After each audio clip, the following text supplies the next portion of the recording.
নয়, আনিত্য নয়, আল্লাহর কসম কান ধরতেছে।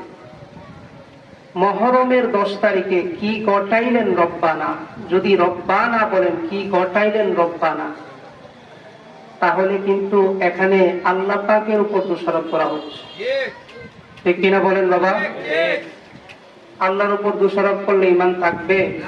আমাদের কথাবার্তা, আমি প্রথমেই মাপ চাইছি, কারণ আমার কথায় অনেকের অন্তরে আঘাত লাগতে পারে। এই ঘটনার জন্য আল্লাহ পাক, আল্লাহর রাসূল ওনাদেরকে দায়ী করা যাবে? এই ঘটনা ঘটাইছে কে? ইয়াজিদ। কে ঘটাইছে? এই ঘটনার প্রধান দোষারোপ হিসাবে যদি কেউ দোষারোপ করে, তাহলে সর্বপ্রথম দোষারোপ করতে হবে কুখ্যাত কাফের ইয়াজিদকে। ঠিক কিনা বলেন? কুখ্যাত কাফের। তার ব্যাপারে আহলুস সুন্নাত ওয়াল জামাতের আকীদা হচ্ছে সে কাফের, এর চাইতে আর কিছু না।